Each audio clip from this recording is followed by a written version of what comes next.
क्या सच में हमारे देश के प्रधान सेवक सीता के पति का नाम ले लेके नीता के पति का काम कर रहे हैं? इस वाक्य में कितनी सच्चाई है, शायद इस कहानी से पता चल जाएगा। 2002 में रिलायंस कंपनी को आंध्र प्रदेश के समुद्री इलाके बे ऑफ बंगाल में तेल और गैस का भंडार मिलता है।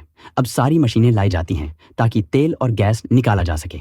2005 में अनिल अंबानी और मुकेश अंबानी के बीच जायदाद का बंटवारा होता है। इसमें मुकेश अंबानी को रिलायंस इंडस्ट्रीज, आईपीसीएल, तेल, गैस रिफाइनरी और पेट्रोकेमिकल्स का बिजनेस मिला। मतलब तेल और गैस का पूरा कारोबार मुकेश अंबानी को मिला। इसी साल 2005 में रिलायंस के बगल में ओएनजीसी को भी तेल और गैस का भंडार मिलता है। ओएनजीसी भी तेल और गैस निकालने के लिए मशीनों का बंदोबस्त करना शुरू कर देती है। 2007 में सिंगापुर में बायोमेट्रिक्स मार्केटिंग नाम की एक कंपनी चालू होती है। अभी यह कंपनी शुरू ही हुई थी कि इसने $1.8 बिलियन यानी उस समय के हिसाब से लगभग 6,500 करोड़ रुपए भारत की रिलायंस कंपनी में इन्वेस्ट कर दिए। इस इन्वेस्टमेंट पर इंडियन हाई कमीशन सिंगापुर को शक हुआ। उसने जांच शुरू कर दी। भारत के सीएजी को भी तेल की लागत को लेकर शक हुआ और उसने भी जांच शुरू कर दी। 2008 में रिलायंस की सारी मशीनें फिट हो गईं और अब तेल निकलना शुरू हो गया।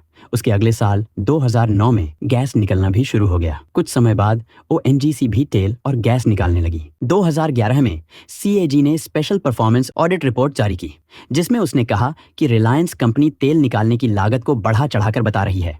रिलायंस कंपनी ने 2004 में तेल निकालने की लागत $2.2 बिलियन यानी 10,000 करोड़ रुपए बताई थी। फिर 2006 में इसे बढ़ाकर 26,000 करोड़ रुपए किया गया और 2008 में इसे बढ़ाकर 38,000 करोड़ रुपए तक कर दिया गया।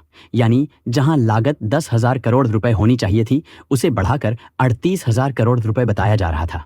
इस बढ़ी हुई लागत की वजह से भारत सरकार को कम मुनाफा मिलेगा, क्योंकि जब कंपनी तेल और गैस बेचेगी तो पहले अपनी लागत निकालेगी, उसके बाद ही मुनाफा सरकार के साथ साझा करेगी। यह रिपोर्ट तो सीएजी ने दे दी, लेकिन अगले ही महीने अगस्त 2011 में इंडियन हाई कमीशन सिंगापुर ने ईडी को एक रिपोर्ट भेजी। उसमें उन्होंने कहा कि हमें शक है कि रिलायंस कंपनी में जो फॉरेन इन्वेस्टमेंट आया है उसमें गड़बड़ी हो सकती है, क्योंकि जिस बायोमेट्रिक्स कंपनी ने पैसे भेजे हैं उसकी कुल नेटवर्थ सिर्फ 29 लाख रुपए है। फिर उसने 6,500 करोड़ रुपए कैसे भेज दिए? हमें शक है कि यह पैसा भारत से सिंगापुर भेजा गया और फिर सिंगापुर से वापस भारत भेजा गया। इसके बाद ईडी ने जांच शुरू की और 2013 में इस मामले में फॉर्मल इंक्वायरी शुरू कर दी। ईडी ने बयान के लिए रिलायंस के कुछ ऑफिशियल्स को बुलाया। इसी बीच सिंगापुर में बायोमेट्रिक्स मार्केटिंग कंपनी बंद हो जाती है। प्रशांत भूषण ने भी कहा, इस मामले में एसआईटी से जांच होनी चाहिए। उनका आरोप था कि रिलायंस कंपनी मनी लॉन्ड्रिंग कर रही है। इसके साथ ही उन्होंने रिलायंस कंपनी से कुछ सवाल भी पूछे। क्या बायोमेट्रिक्स कंपनी इतनी उदार कंपनी है कि जिसकी खुद की नेटवर्थ सिर्फ 29 लाख रुपए है? उसने आईसीआईसीआई बैंक सिंगापुर से 6,500 करोड़ रुपए का लोन लेकर रिलायंस इंडस्ट्रीज में इन्वेस्ट कर दिया। बायोमेट्रिक्स ने इस लोन के बदले बैंक को कोलेटरल क्या दिया था? इसके बाद रिलायंस कंपनी ने एक प्रेस नोट जारी किया, जिसमें उन्होंने कहा कि ये सारे आरोप गलत हैं। ईडी की इंक्वायरी चल ही रही थी कि 2013 में ओएनजीसी ने रिलायंस कंपनी पर गैस माइग्रेशन का केस ठोक दिया।